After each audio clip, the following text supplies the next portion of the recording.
Halo penonton setia Tita TV, saksikan terus program-program kami yang inspiratif, inovatif, dan juga seru hanya di Tita TV.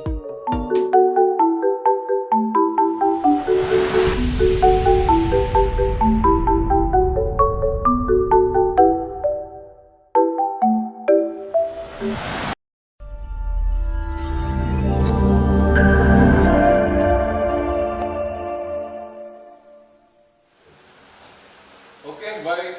Kita berjumpa kembali dalam acara kita, acara yang sangat dinanti-nantikan, yaitu kostum.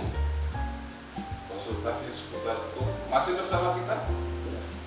Narasumber yang advokat Kobo ini kan, Bang Firdaus. Ya. Jadi season kedua ini kita coba nanti akan bacakan komen-komen pemirsa semua. Nah, saya melihat ini yang ngikutin luar biasa ini. Padahal kita baru perdana ya. Oh, perdana itu? Oke. Oh, perdana? Iya, jadi yang nontonnya banyak sekali ini ya. Tapi nanti akan saya coba. Terima kasih banyak untuk pemirsa yang sudah komen di live streaming kami. Kita radio dan kita televisi. Terima kasih atas komentar. Saya lihat juga ada pertanyaan-pertanyaan terkait persoalan kasus juga nih, Bang Firdaus. Nanti saya coba akan bacakan. Ya, tidak semua lah ya saya bacakan. Saya akan bacakan beberapa nanti supaya untuk bisa kita bahas di season kedua ini. Baik, pemirsa. Ada beberapa komentar ya, ada juga yang tanya, ada dari Adi Jambrong. Wah, ini katanya percayaannya diterangkan lagi. Oh iya, sudah kami lakukan, tadi kru kami sudah lakukan cepat itu untuk perbaikan ini ya. Jadi yang kedua ada juga dari Jawa Tengah, Linda Yuliana. Oh, selamat sore katanya kan, selamat sore dari Jawa Tengah. Ya. Oh, selamat sore Pak Firdaus katanya dari Jawa Tengah. Nah, kemudian kita bacakan dari Bapak Arman Suparman. Ya, di sini beliau mungkin agak bertanya ya. Nah, saya rasa arahnya ke Pak Firdaus ini. Maaf Pak Firdaus katanya. Saya mau tanya, mengapa dalam penegakan hukum di Indonesia sering dikaitkan dengan politik?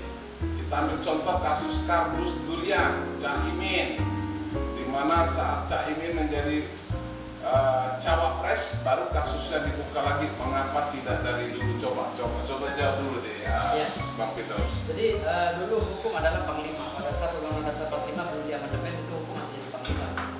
Tapi ketika undang-undang ini sudah diamandemen oleh para praktisi politik ya, para politikus yang ada di DPR tahun 2001 atau tahun 2000 ya kalau nggak salah ya. Yang amandemen akhirnya hukum itu menjadi alat politik. Okay. Gitu. Dan akhirnya hukum itu akan berpihak kepada siapa yang menguasai bidang politik tersebut. Ya.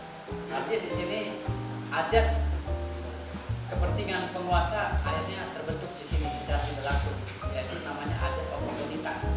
Karena dengan dikeluarkannya undang-undang tentang kewenangan hakim dan jaksa untuk mengesampingkan setiap tindak pidana yang dilakukan oleh pejabat publik, pejabat tinggi negara. Makanya hukum itu tidak berpihak kepada rakyat, ketika hukum itu mengarah kepada pejabat publik. Berarti hukum itu tajam ke bawah. Ya, mulai tajam ke bawah tahun 2001.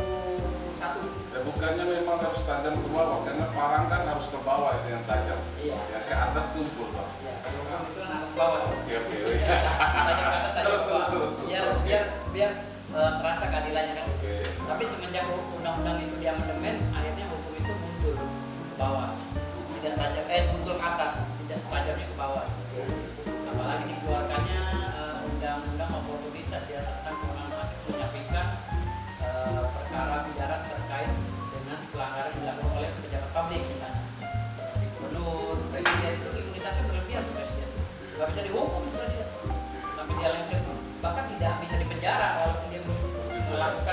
pencapresan yang memang sudah melanggar hukum berat. Gitu. Ya artinya begini, kenapa sih kasus para pejabat di atas tuh kan seringkali ditimbun.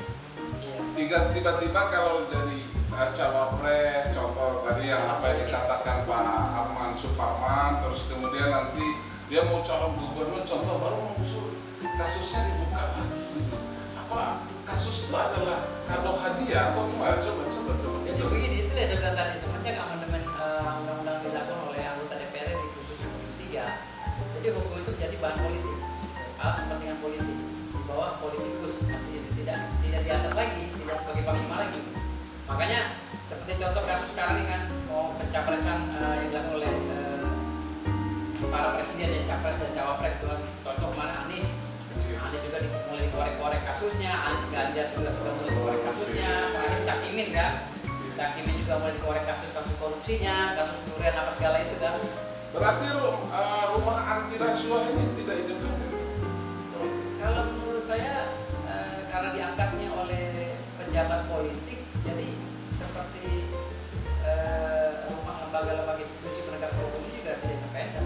Kalau menurut saya, apalagi lembaga ad hoc kan, lembaga ad hoc yang didirikan sementara oleh lembaga tinggi politiknya, itu juga sifatnya temporary kan. Karena anggota katakanlah komisioner KPK itu disuguhkan oleh alat politik. Iya, dia disuguhkan oleh kendaraan politik dan para pejabat politik.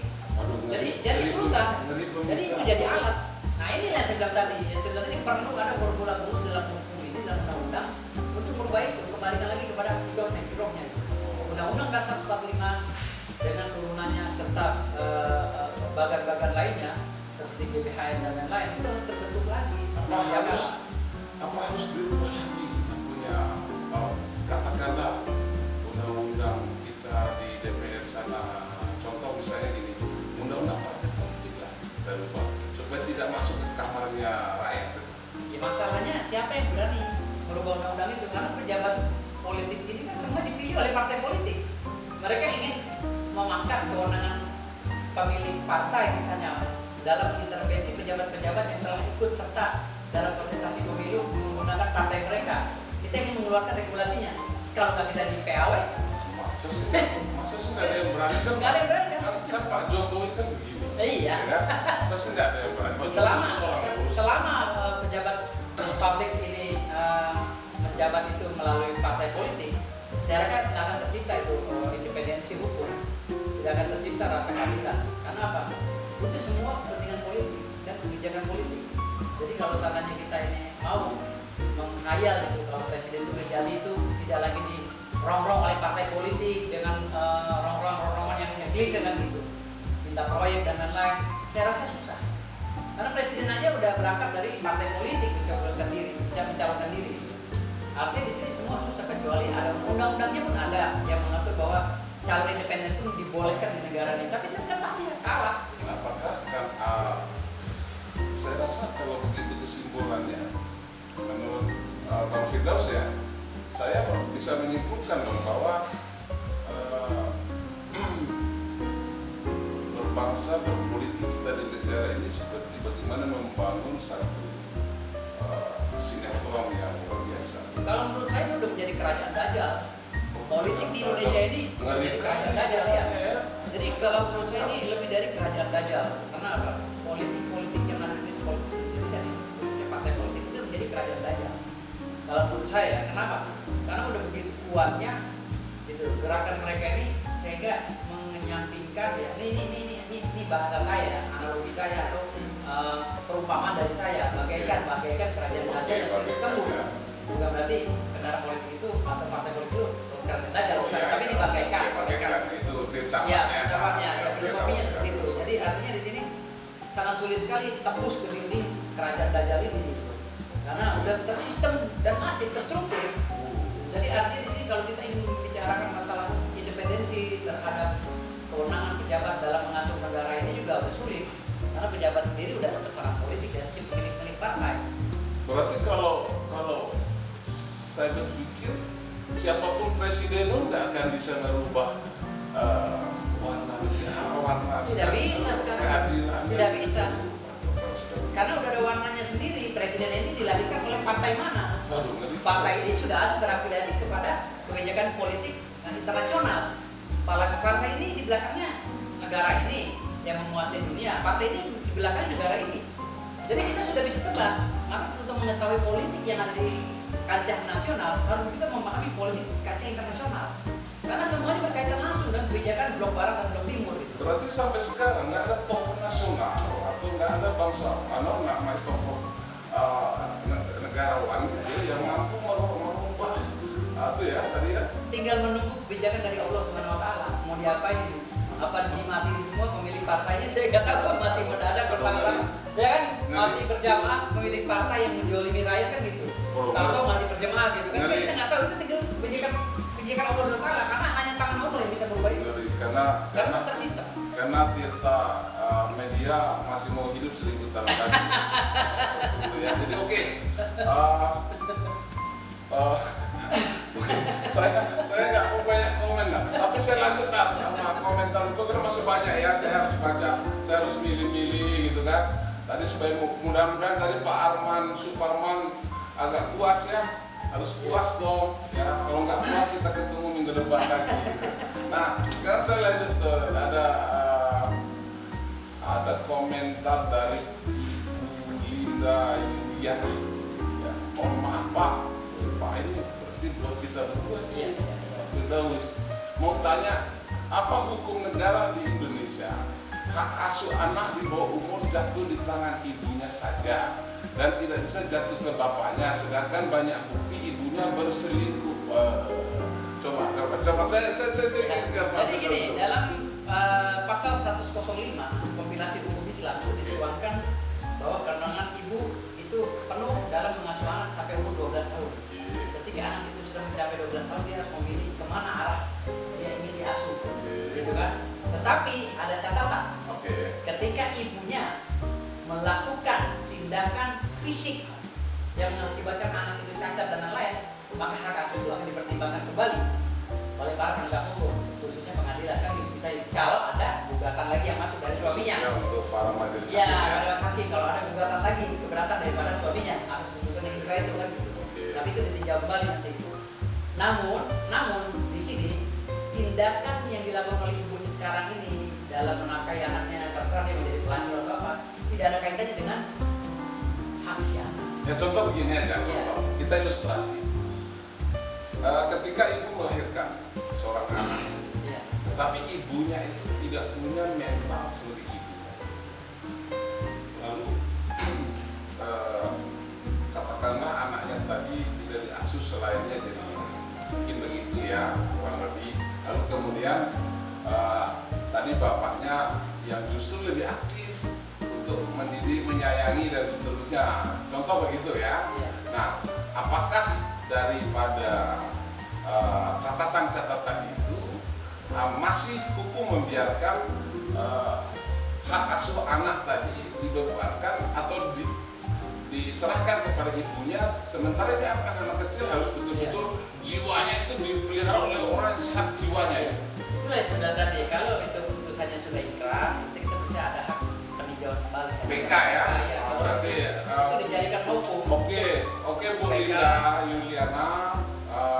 Jadi kalaupun tadi ada aturan memang yang mengikat bahwa sesungguhnya konstitusi memberikan katakanlah kewenangan kepada ibunya, karena anak itu kan masih di bawah umur, tentu ibu itu biasanya lebih lembut. Tapi tiba-tiba ketemu ibu yang jiwa apa dia punya ini mentalnya raksasa atau mentalnya harimau, tentu ada upaya untuk bagaimana si suami tadi demi menjaga keselamatan anak, jadi mesti harus lakukan upaya-upaya hukum dan munculkan dalil-dalil atau bukti-bukti yang sifatnya tadi novum ya. Ada bukti bagaimana rusaknya mental ibu, contoh seperti itu. Nah, supaya majelis hakim mempertimbangkan agar menyelamatkan anak itu dan sementara supaya bisa diserahkan kepada oleh ayahnya atau keluarganya. Tapi biasanya majelis hakim melihat daripada tindakan yang dilakukan ibunya. Kalau tindakan hanya ibunya merusak dirinya sendiri, sendiri dengan melakukan kegiatan misalnya melacurkan diri dan lain untuk membiayai anaknya, secara saya tidak dikabulkan PK itu. Tapi kalau seandainya ibu itu menyiksa anaknya, merugikan anaknya secara Tapi kan kalau misalkan iya. kalau misalkan perilaku ibu itu dimunculkan ke anaknya kan jadi nggak bagus juga nanti kita. Betul, itu Makanya harus dihindarkan. ya, secara psikolog seperti itu. Ya kan nggak boleh sebenarnya. Iya, tapi yang sudah saya pernah lakukan biasanya tidak diterima, biasanya tidak dikabulkan. Karena kalau tidak anaknya tidak cacat ornamen atau apa itu tidak hakim tetap berpegangan pada pasal 155 tadi. Iya betul. Tapi kalau memang tujuannya keluar tadi hukum perlindungan dan segala macam itu kan supaya anak itu selamat. Jadi tidak mungkin negara membiarkan Betul. ya seorang anak kecil diasuh oleh orang yang mentalnya rusak. Iya. Nah, jadi saya rasa bisa asal nanti didalilkan dengan benar. Karena masalahnya kan di pasal 105 itu tidak diterangkan secara eksplisit bahwa poin-poin ibu itu bertindak apa dalam pengasuhan anak tidak dijelaskan. Misalnya ibu itu harus berkelakuan baik, anaknya itu Tapi kan payungnya HAM itu. Iya, Hak payungnya asasi manusia. hak asasi dan perlindungan anak. Perlindungan anak toh. Jadi perlindungan anak itu justru acuan daripada majelis hakim itu kan dari Iya, tadi perlindungan tadi. anak. Saya rasa ini Sebagai bisa referensi ya, ya, referensi sebagai masih referensi. bisa ya. Oke, ya Ibu Linda nanti kalau memang ini persoalan sudah bergulir sampai ke putusan-putusan yang tingkatnya tadi meningkat dari putusan pengadilan agama tingkat dasar, terus bisa nanti banding, terus sampai mahkamah kasasi, bisa juga PK lah ya. Nah, pokoknya berjuang ya. Nanti kita kita berdoa semoga problem yang ada di keluarga Ibu Linda Yulina cepat terselesaikan. Lalu saya akan kembali ke pertanyaan berikut karena banyak ini saya cari dulu dong. Nah, dari Ibu Halimah M. Ali. Assalamualaikum Pak. Halimah. Assalamualaikum Pak, saya mau nanya bila mana dalam kehidupan berumah tangga terjadi perceraian atau kekerasan di dalamnya, apakah kita bisa minta bantuan hukum? Sedangkan kami sulit untuk mencari keadilan. Mohon pencerahan sebelumnya. Saya ucapkan terima kasih banyak. Maksudnya keadilan itu Mungkin ya. Jadi Bu Halimah M. Ali, ya. kita ini kan lawyer Ya. ya. Ini kami siap saja. Pak Ridho siap ya. Nah ini ya.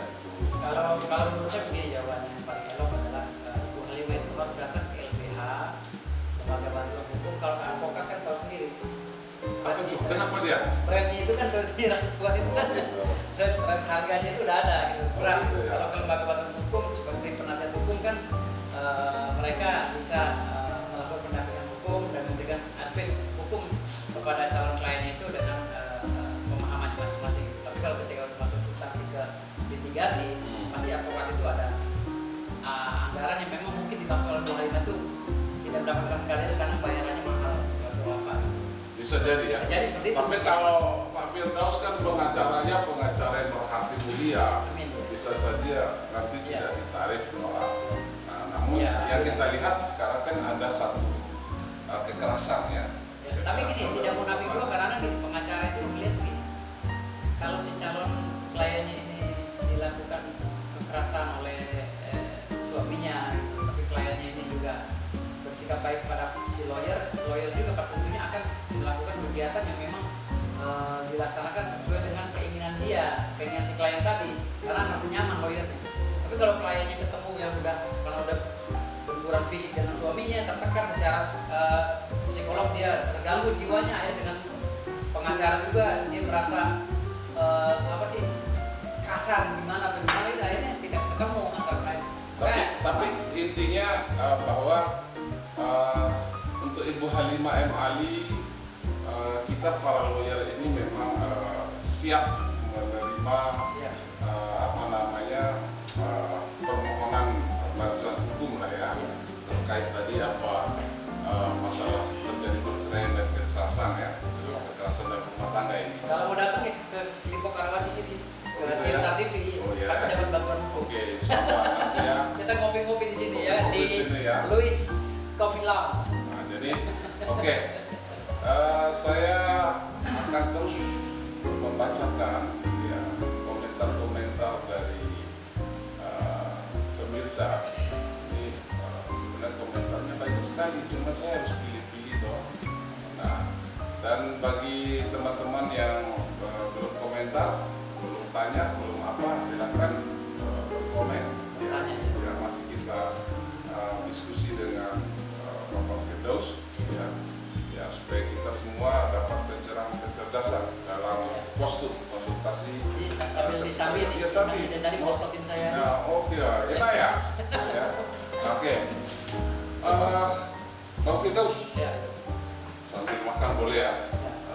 Saya tanya. Kan tadi Pak Firdaus kan lebih senang, lebih terobsesi menangani perkara tanah. Saya mau loncat sedikit. Sekarang kan lagi viral tuh, ada lahan adat di daerah, ya pokoknya seberang Sumatera sana lah. Batam. Ya, Akar Rempang, ya, Rempang ya. akar Rempang ya. Ya. Boleh dong Tanah saya, nelayan. ya saya boleh dong saya kuliti sedikit itu intelektualnya Pak Firdaus, sejauh mana pengetahuannya agar nanti para pemirsa mengerti. Jadi supaya nggak salah juga lihat di ini bagaimana ya kan? Ya, gimana sih duduk persoalan sebenarnya kasus itu? Dulu kan saya pernah ingin ditunjuk sebagai lawyernya orang-orang Rempang. Oke. Jadi ada utusan dari Rempang ketemu saya di Jakarta. Oke. Saya ditunjuk sebagai lawyernya. Namun ketika saya kaji permasalahan hukumnya, akhirnya saya nggak jadi menangani. Kenapa? Karena saya anggap ini berat, terus ini pasti besar. Besarnya di mana? Kan di satu sisi rakyat itu tetap gua nggak terima. Gitu. Sementara di sisi lain ketika saya baca ada pengalihan hak dari para pendahulunya orang-orang Rempang ke salah satu perusahaan. Perusahaan ini TBK. Ya, akhirnya pengalihan itu tidak disetujui oleh sebagian masyarakat Rempang. Nah, pengalihan itu dalam bentuk kedudukan hukumnya apa? Saya tidak mendalami pada waktu itu karena kan datanya seberapa kas itu kan saya nggak baca. Oke. Itu baru ada cerita ini udah dikalikan ke PT ini, terus kami nggak merasa mengalihkan di para pendahulu kami sebagian mengalihkan dan kami berdua dan ujung-ujungnya tanah sekitar 2000 hektar itu dikuasai oleh perusahaan dan perusahaan itu pada saat tahun 1970 dia melakukan pembelian atau konversi atau apa ya karena itu juga tidak langsung dipakai karena pada saat itu mereka masih dianggap masih belum perlu untuk membangun kampung Rempang itu menjadi kota yang memang menyesuaikan dengan keadaan sekarang kan gitu kan masih ada tradisi-tradisi Rempang. Kenapa dari tahun 70-an masyarakat semua yang berpopulasi di situ bahkan masyarakat adat dibiarkan untuk memang seolah-olah mereka punya atau Ya mungkin karena memang kan haknya si pemilik lahan. Kalau pemilik lahan yang mendapatkan hak dari rakyat ini kan dia merasa mungkin sekarang belum pas untuk dilakukan pembangunan di Rempang gitu kan. Nanti ada saatnya karena perjanjian masalah Rempang ini kan berdiri pada saat presidennya siapa di tahun 2004 atau berapa 2003 kalau nggak salah. 2004 ini bukan Presiden Jokowi dong, tapi 2003 udah ada perjanjian Rempang akan dibangun udah ada. Tapi pelaksanaannya pada saat zaman Jokowi ini di masa menjelang mau pensiun kan gitu. tapi kan ini manusia juga.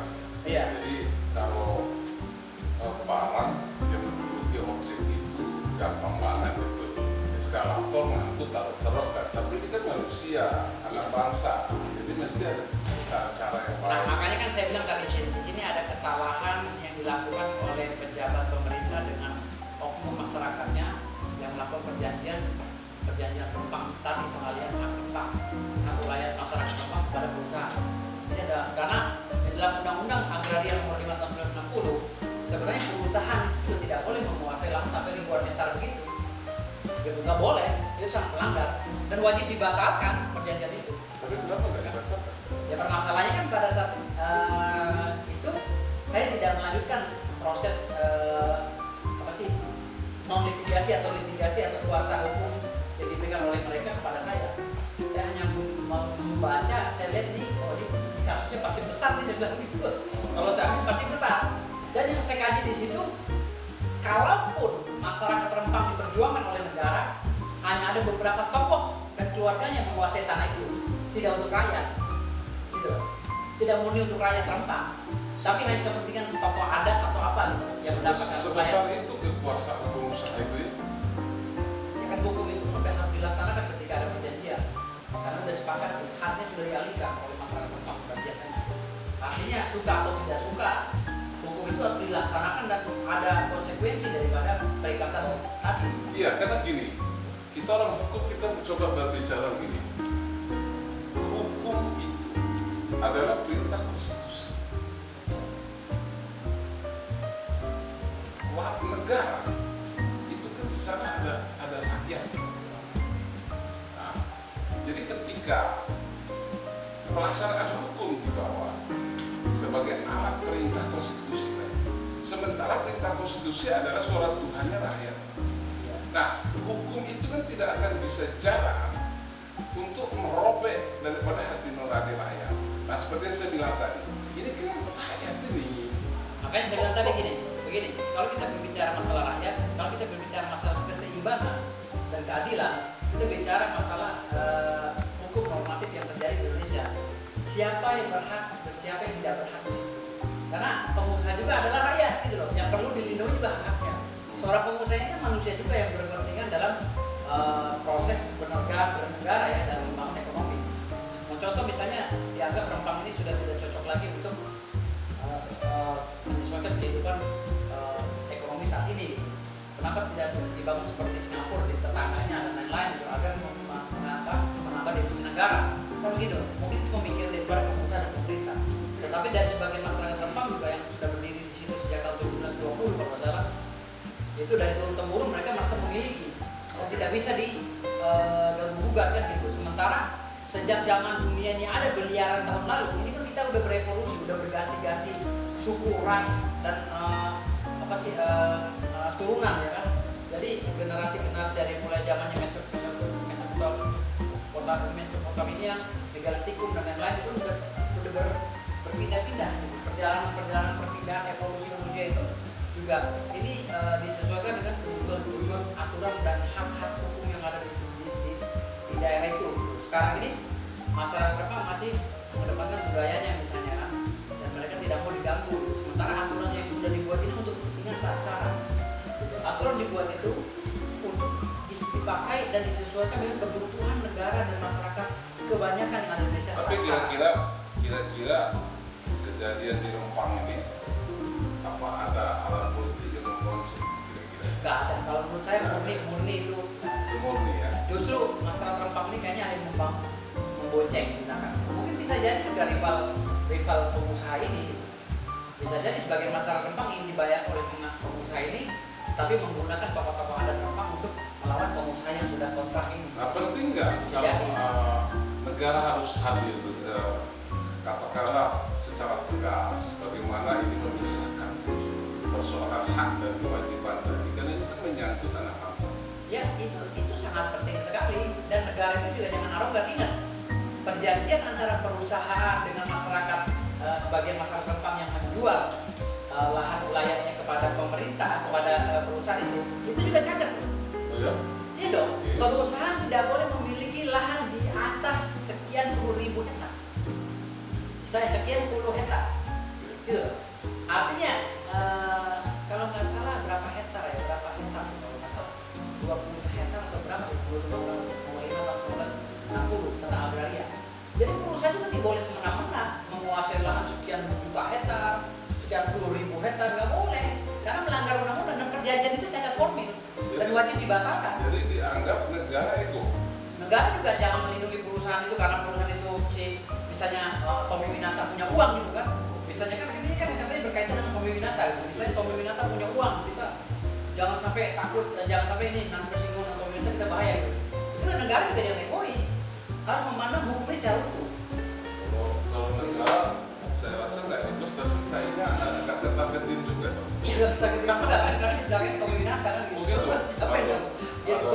Nah, itu permasalahannya seperti itu gitu. Tapi saya rasa Tetapi diakui atau tidak, naga di negara ini kan besar sekali dalam membangun negeri ini, gitu loh. Kita jangan kesampingkan itu. Bayangkan Tangerang. Tangerang dulu ini hutan, jangankan manusia, jin aja malas lewat sini. Tapi dengan adanya Sumarekon, BSP, sekarang kan kita nyaman. Lipo ya. Lipo. Ada kita di sini. Makanya ada kita di sini Iya, Lipo. iya, Gitu. iya. Jadi jangan kesampingkan juga jasa-jasanya Tommy Winata, Om Aguan dan lain-lain gitu loh. Iya. Jadi kita yang memandang itu harus objektif. Jangan sampai kita ini menyalahkan pengusaha sehingga membuatkan ego kita. Gitu. Jadi kita harus lihat kepentingan universal. Sebenarnya kalau pengusaha ini kan satu kendaraan bisnis yang betul-betul mereka sebenarnya patuh pada hukum. Iya, iya. Kalau penegak hukumnya itu lurus pedangnya, kan itu soal. Tapi mungkin karena ada hukum yang dipolitisi, ada kepentingan segala macam tadi, sehingga kadang-kadang ya gaji buruh ya banyak di bawah UMK, ya kayak gitu tuh. Nah, sehingga buruh banyak yang demo. Kalau menurut saya sih, saya memandang bahwa negara maju seperti saya, negara yang sedang berkembang gitu kan maju, negara yang sedang berkembang seperti Indonesia ini yang baru merdeka 77 tahun, saya rasa masih dalam tahap wajar lah adanya perselisihan antara masyarakat dengan pemerintah. Adanya ini bagian daripada proses perubahan dalam satu pemikiran pola pikir masyarakat yang sedang berkembang di negara berkembang itu. Karena Amerika aja butuh 135 tahun. Tapi Singapura cepat itu. Ya, Singapura cepat karena negaranya kecil. Oh gitu. Negaranya kecil, sebutnya secara geografis Singapura itu kecil sekali. Ya. Sama kecamatan Cengkareng juga gede Cengkareng kan gitu. Makanya pemirsa jangan besar-besar rumah, ngaturnya susah. Ngaturnya Nanti susah. rumah kecil, ngaturnya enak gitu ya. Iya. Oke. Jadi Singapura itu sama Jakarta Barat juga, gedean Jakarta Barat kan gitu. Penduduk juga masih banyak yang Jakarta Barat. Artinya di sini tidak bisa disamakan Singapura yang lebih maju lagi katanya tuh. Dan Indonesia yang letak geografinya sangat Ya di samping kuat. itu kita Indonesia kan beragam ya. Beragam. Kultur, budaya ya. Jadi untuk menyatukan sikap nasionalis untuk jadi satu warna yang satu berbagai macam budaya itu memang sulit ya. Nah, jadi saya rasa begitu. Tapi memang negara harus bekerja keras. negara bekerja keras. Dan biasa dari proses dinamika dalam perubahan pola pikir masyarakat yang sedang berkembang itu begitu. Harapan Pak Firdaus bagaimana sih penyelesaiannya supaya kasus Rempang itu cepat selesai? Kalau biar cepat selesai, negara harus turun di sini dan memberikan kebijakan-kebijakan dalam memberikan pergantian lahan atau apa istilahnya saya lupa itu, jadi kepada masyarakat Rempang yang keluarnya dari kasnya si perusahaan tadi. Ada istilahnya perubahan lah, ada ini masih namanya rusun atau apa lah ya. Setelah dipindahkan kemana orang Rempang ada punya tanah lagi gitu loh, walaupun di situ suka atau tidak suka itu tanah nenek moyangnya gitu. Iya.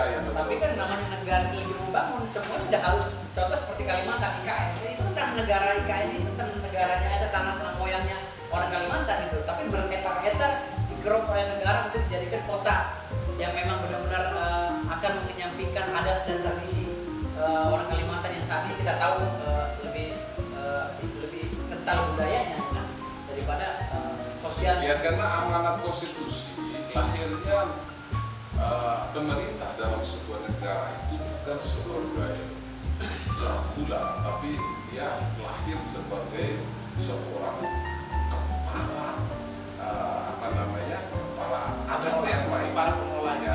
ya pemimpin ya, sosok daripada pengelola yang baik, yang tidak tadi melakukan satu kekuasaan yang absolut gitu kan.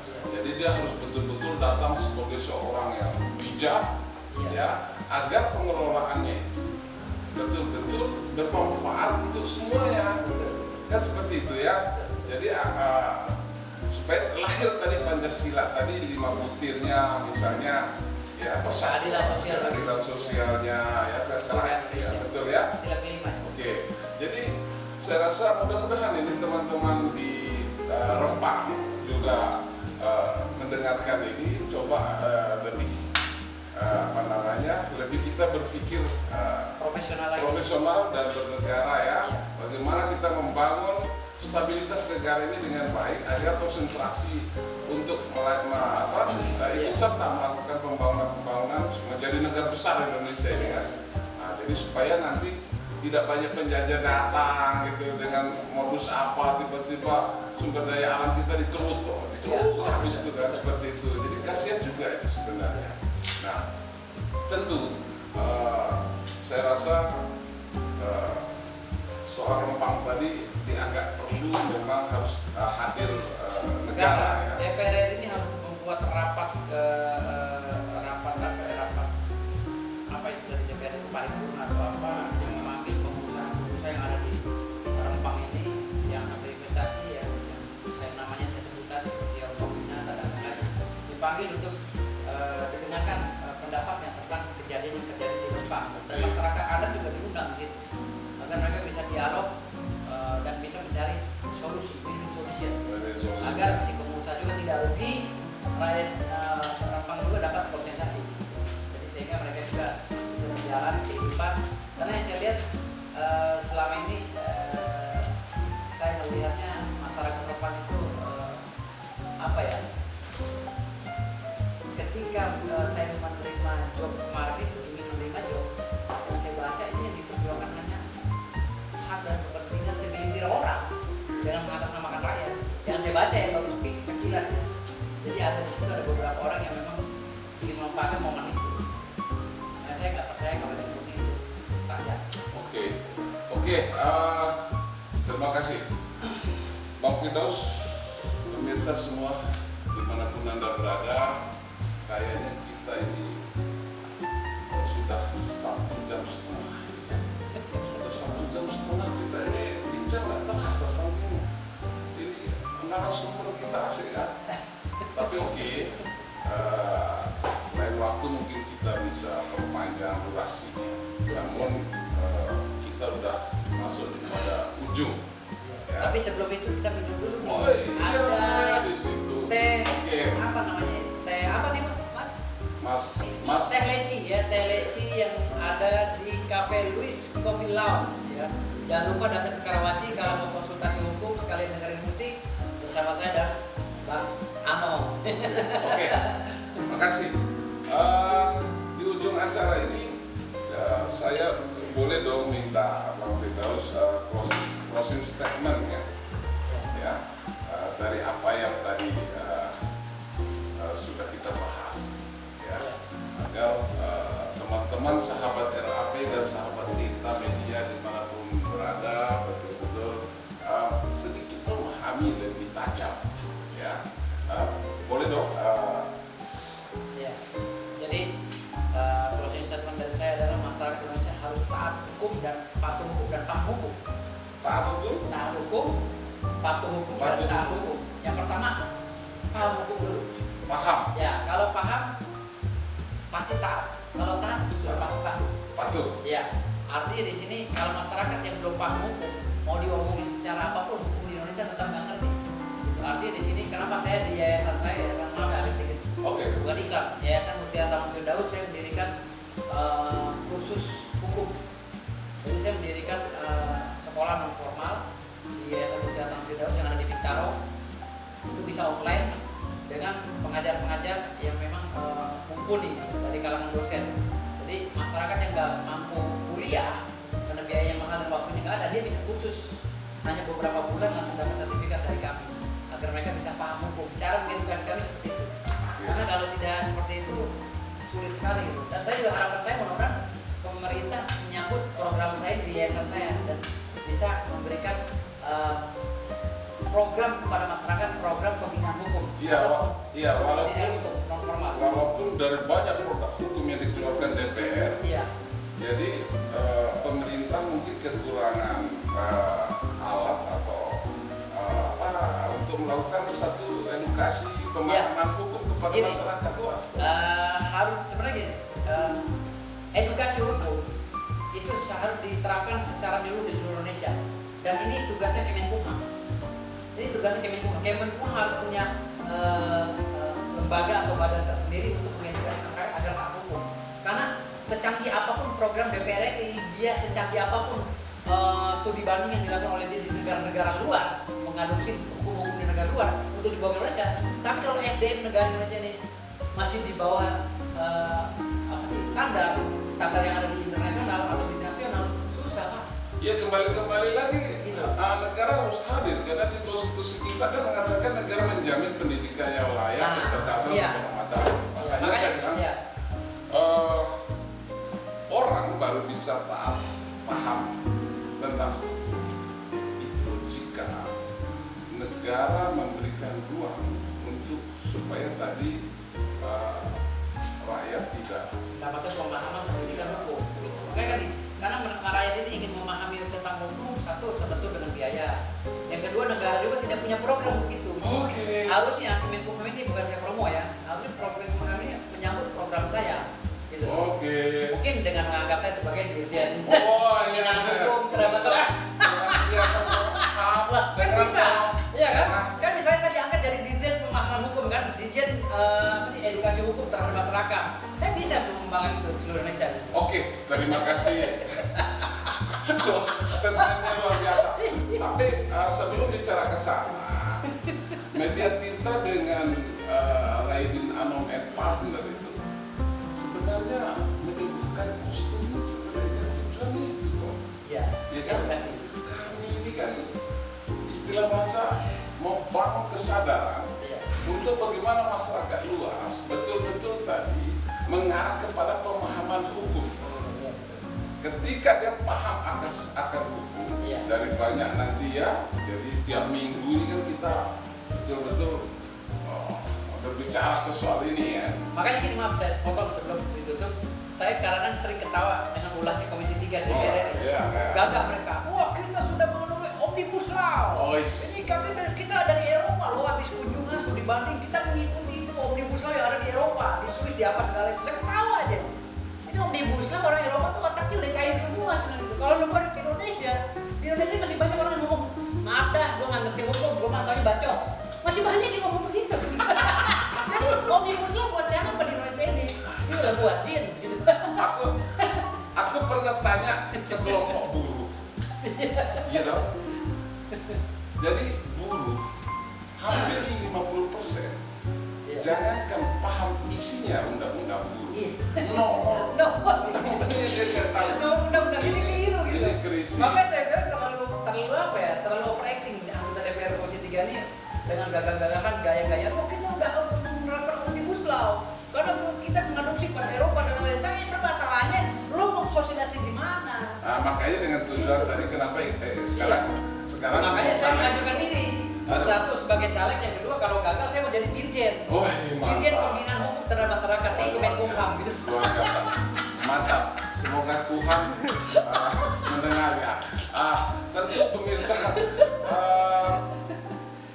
saya melihat bahwa kenapa kami semua yang ada di studio ini memang dianggap perlu ya dalam rangka tadi memberikan pencerahan, memberikan pencerdasan kepada masyarakat ya agar semua tadi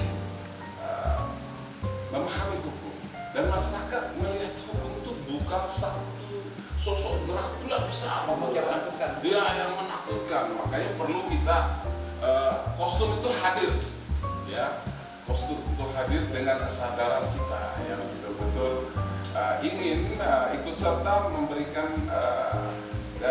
kecerdasan terhadap anak bangsa. Jadi saya rasa seperti itu ya, mudah-mudahan nanti lain waktu ya, karena acara ini tiap minggu, tiap 1 minggu sekali di jam 14 ya, jam 2 siang kita tetap rutin melakukan latihan atau berinteraktif soal seputar masalah hukum ya yang terjadi di masyarakat yang luas. Oke. Kalau tayangan ini naik, saya siap diundang lagi. Oke. Harus naik.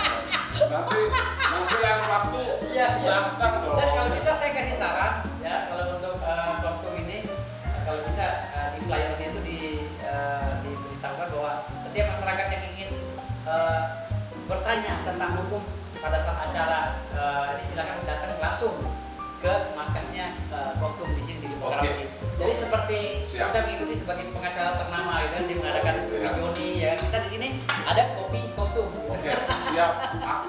Aku sih di sini kan ada. Iya. Nanti kami rapatkan Iya. ya di manajemen Media Tirta karena di sini saya percaya ahli-ahlinya sudah. Iya. Nah, jadi mereka memang oke. Nanti ke depan kita pikirkan itu. Siap. Jadi saya mengakhiri program ini ya. Mudah-mudahan program ini kita dapat mengambil satu hikmah yang Bincang-bincang bukan program mengakhiri. ya program kostum ini tapi bincangnya ya program kostum ini tapi bincangnya sama bintang tamu kita ya Cowboy ya.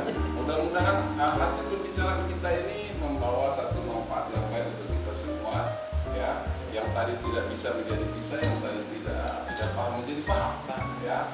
Dan juga untuk saya dan Pak Firdaus juga sebagai satu alat untuk kita supaya bisa memperbaiki bagaimana kita menyempurnakan bagaimana kita dalam penegakan sebagai praktisi hukum ya. Ya Pak. Jadi semoga Tuhan yang Maha Kuasa meridhoi kita semua. Jadi demikian pemirsa. Salam sehat untuk semuanya. Semoga acara ini mendapatkan keberkahan untuk kita semua. Jadi terima kasih ya acara kita. Kami atas nama